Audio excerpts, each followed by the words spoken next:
Hello everyone, let's start the solution of concept of physics, chapter circular motion. Question number 10 कह रहा है, a stone is fastened to one end of a string and is whirled in a vertical circle of radius r. Find the minimum speed the stone can have at the highest point of the circle. ठीक है, तो एक पत्थर है जिसको हमने रस्सी में बांध के और वर्टिकल सर्कुलर मोशन करा रहा है.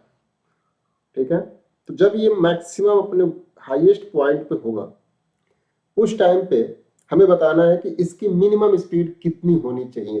तो देखा जाए तो इस टाइम पे जो इस स्ट्रिंग में टेंशन होगी वो डाउनवर्ड डायरेक्शन में होगी टी, और इस ब्लॉक का जो वेट होगा वो भी नीचे की तरफ काम कर रहा होगा mg. अब चूंकि ऑब्जेक्ट जो है वो सर्कुलर मोशन कर रहा है तो इस पे बाहर की तरफ सेंट्रीफ्यूगल फोर्स लग रहा होगा जिसकी वैल्यू होगी mv स्क्वायर बाई r. ठीक है, अब देखो अगर इस पॉइंट पे ये कंप्लीट सर्कुलर मोशन कर रहा है तो सारे फोर्सेस क्या होने चाहिए, बैलेंस होने चाहिए. दैट मींस कि t plus mg equal to क्या होना चाहिए, mv स्क्वायर बाई r. यहां से अगर मैं टेंशन की वैल्यू निकालूं तो टेंशन इक्वल टू हो जाएगा mv square by r minus mg. ये तो इक्वेशन बनी. अब देखो अगर कोई भी ऑब्जेक्ट वर्टिकल सर्कुलर मोशन कर रहा है और वो अपने पूरे कंप्लीट सर्कल को किया हुआ है, इसका मतलब कि जो हाईएस्ट पॉइंट है वहां पे जो टेंशन होनी चाहिए स्ट्रिंग में वो कभी भी जीरो नहीं होनी चाहिए.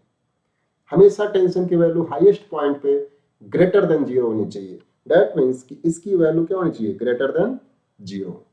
ठीक है, तो यहां से देखो मैं इसको अब लिख सकता हूं mv square by r is greater than mg. यहां से देखा जाए तो m से m कट जाएंगे और v स्क्वायर की वैल्यू जो आ जाएगी ऑलवेज ग्रेटर देन rg, और v की जो वैल्यू आनी चाहिए वो हमेशा rg से ज्यादा आना चाहिए.